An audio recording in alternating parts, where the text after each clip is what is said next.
अस्सलामुअलैकुम। आज हम class 6 English the old brown horse की रीडिंग करेंगे और इसकी एक्सरसाइज करेंगे। तो सबसे पहले वर्ड्स टू नो में आ जाते हैं हैड माई डे, जिसका मतलब है my best days are past, मेरे गुजरे हुए बेहतरीन दिन। आई एम नाउ ओल्ड, अब मैं बूढ़ा हो गया हूँ। नेक्स्ट है mane, long hair on the head and neck of a horse, घोड़े के गर्दन और सर पर जो बड़े बड़े बाल होते हैं उन्हें कहा जाता है मेन। नेक्स्ट है टॉप मोस्ट बार, गेट पर जो सबसे टॉप वाली बार होती है उसे कहा जाता है टॉप मोस्ट बार। नेक्स्ट है वियरी, वियरी मीन्स टायर्ड, थका हुआ। The old brown horse looks over the fence in a very sort of वे, बूढ़ा ब्राउन घोड़ा एक थके हुए अंदाज में बाढ़ के ऊपर देखता है। He seems to be saying to all who pass, well, folks, I have had my day. ऐसा लगता है कि वो गुजरने वाले तमाम लोगों से कह रहा है, अच्छा लोगों, मैंने अपना दिन गुजारा है। I am simply watching the world go by. मैं सिर्फ दुनिया को गुजरते हुए देख रहा हूँ। And nobody seems to mind. और किसी को कोई एतराज नहीं लगता। As they are dashing past in their motor cars. जब वो अपनी मोटर कारों में गुजर रहे हैं। A horse who is lame and half blind. एक घोड़ा जो लंगड़ा और आधा अंधा है। The old brown horse has a shaggy coat. बूढ़े ब्राउन घोड़े के पास एक शगाफ कोट है। But once he was young and trim. लेकिन एक बार जब वो जवान और तंदुरुस्त रहा था। And he used to trot through the woods and lanes with the man who was fond of him.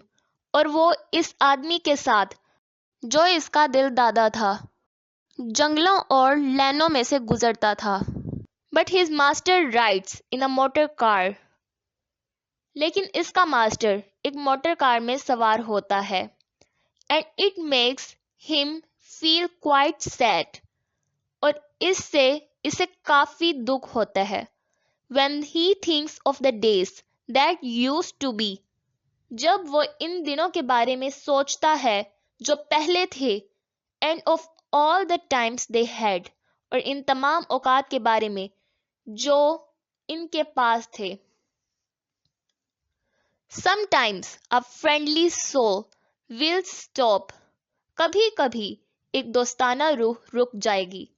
Near the fence where the tired old head rests wearily on the topmost bar. बाड़ के करीब जहां थका हुआ बूढ़ा sir सबसे ऊपर की बाड़ पर थके थके आराम से बैठा है। And a friendly word is said. और एक दोस्ताना लफ्ज कहा जाता है। Then the old brown horse gives a little sigh as he feels the kindly touch. फिर बूढ़ा ब्राउन घोड़ा हल्का सा आह भरता है जैसा कि वो किसी मेहरबान के छूने को महसूस करता है। Of a hand on his mane or his shaggy coat. इसके एयाल या इसके झड़ने वाले कोट पर एक हाथ। And he doesn't mind so much. और इसे इतना बुरा नहीं लगता। So if you pass by the field one day. लिहाजा अगर आप एक दिन मैदान से गुजरें। Just stop for a word or two. तो सिर्फ एक या दो लफ्ज के लिए रुक जाएं।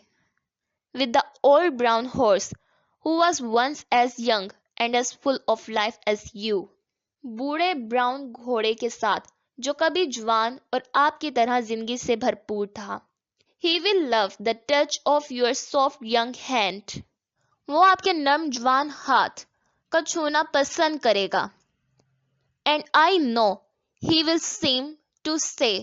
और मैं जानता हूँ कि वो कहता नजर आएगा। Oh, thank you, friend, for the kind thought for a horse who has had his day. ओह दोस्त, आपका शुक्रिया एक ऐसे घोड़े के लिए जिसने अपना दिन गुजारा है। ये पोइम W.F. होल्मस ने लिखी है।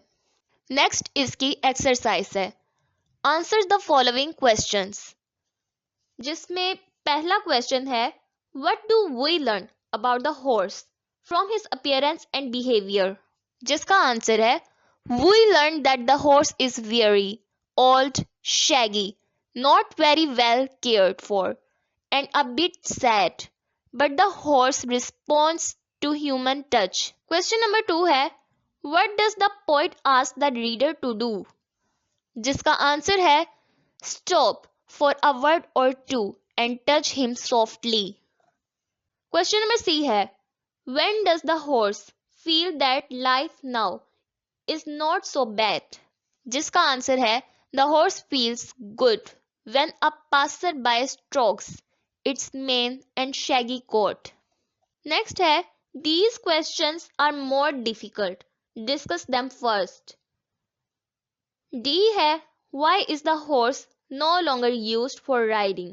Give at least 2 reasons. जिसका आंसर है the horse is old. Time had passed and brought new methods of transport such as the motor car. E है who might have been responsible for neglecting the horse, जिसका answer है the master because he is busy driving his motor car. Question number 2 है mark these statements as true or false. First है the old horse is pleased with life, इसका false है क्योंकि घोड़ा अपनी जिंदगी से खुश नहीं था. नेक्स्ट है the old horse likes having visitors, इसका है ट्रू क्योंकि वो चाहता था कि मेरे पास विजिटर्स आए.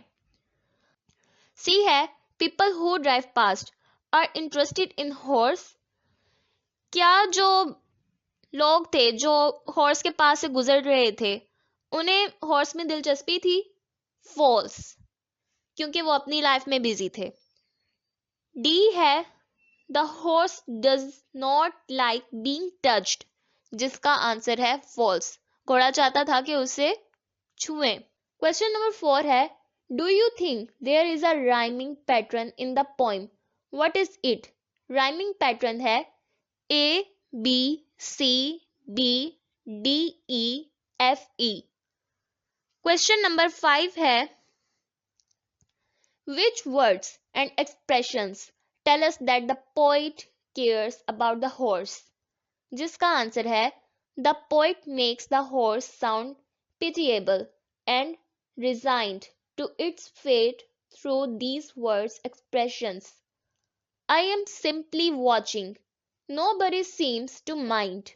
A horse who is lame and half blind makes him feel quite sad, gives a little sigh, once as full of life as you. Part C में question number 2 है underline only the main noun or nouns and the main verb in the following.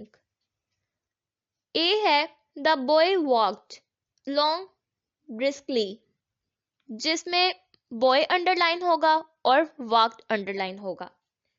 B है his dog followed closely behind.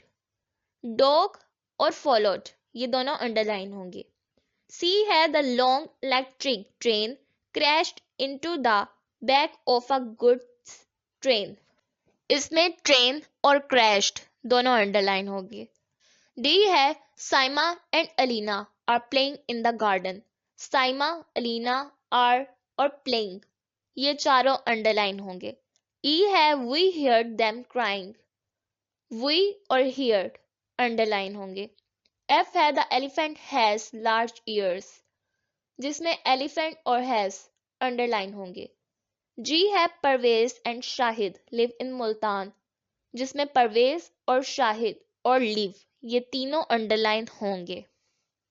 तो students आज के लिए इतना ही. मिलती हूँ नेक्स्ट वीडियो में. अगर आपको ये वीडियो पसंद आए तो इसे लाइक करें, शेयर करें और सब्सक्राइब करें. नेक्स्ट वीडियो तक के लिए अल्लाह हाफिज.